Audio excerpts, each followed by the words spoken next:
adolescents. Have you ever watched British psychological crime drama? Yes. Yes, very famous one, right?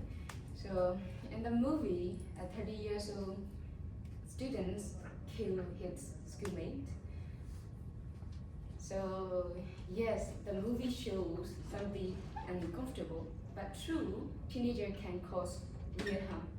It's not because they are dangerous or monstrous, but because they are fragile and they are in their developmental stage, and they can be easily overwhelmed by the pressures or impulse. So while I'm watching the movie, I feel anger and empathy at the same time. So should the right of the child or the right of the victim? So today, Indonesia presently face the same dilemma situation. SMAN 72 incident where the 70 years old teenager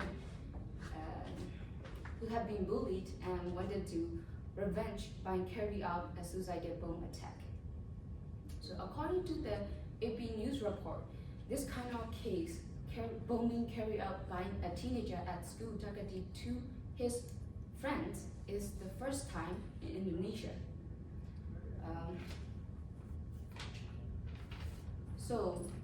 Then the news sparked the nation debate. Should the perpetrator be treated as an adult, or should they receive a standard juvenile leniency, or should the society forgive them? None of the one-sided approach provide a proper solution. So I would like to approach the hybrid approach by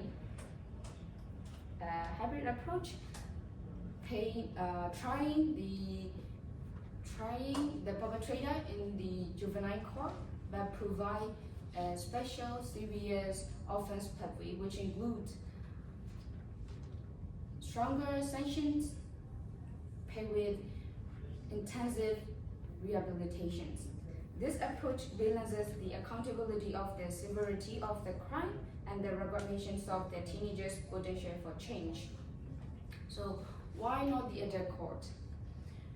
Most of the people say the perpetrator should be subjected as an adult because the act is violent and severe.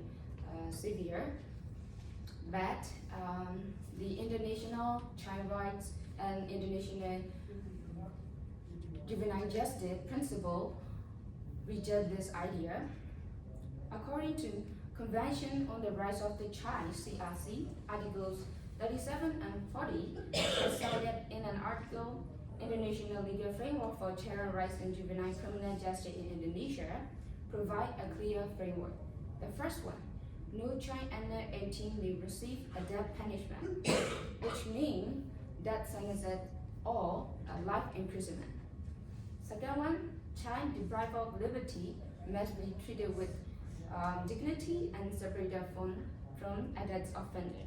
The third one, juvenile justice system must prioritize age-appropriate treatment, rehabilitation, and reintegration into society. So trying the perpetrator in the adult court may violate these standards.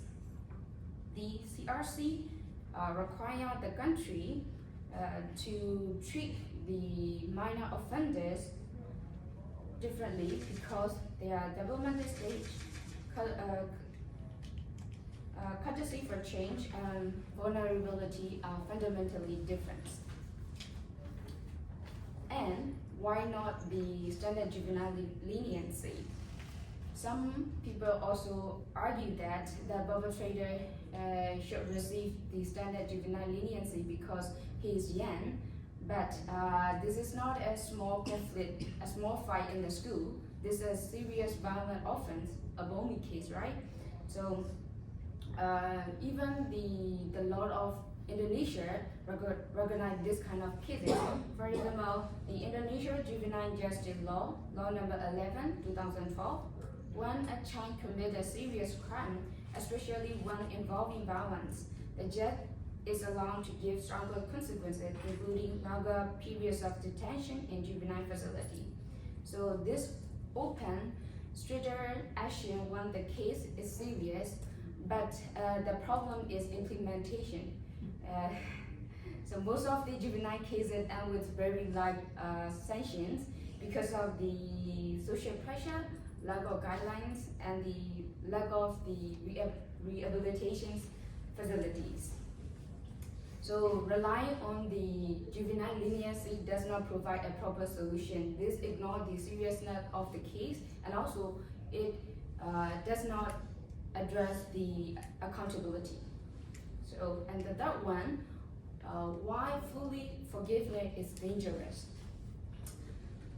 Other people's like urge to forgive this perpetrator because he is young and he is bullied at school and psychologically precious.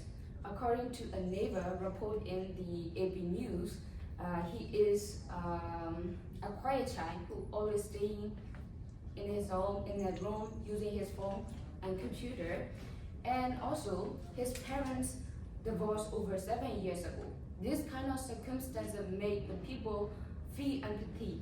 Empathy is good, yes, but it's not a solution. Forgiveness without accountability is not justice.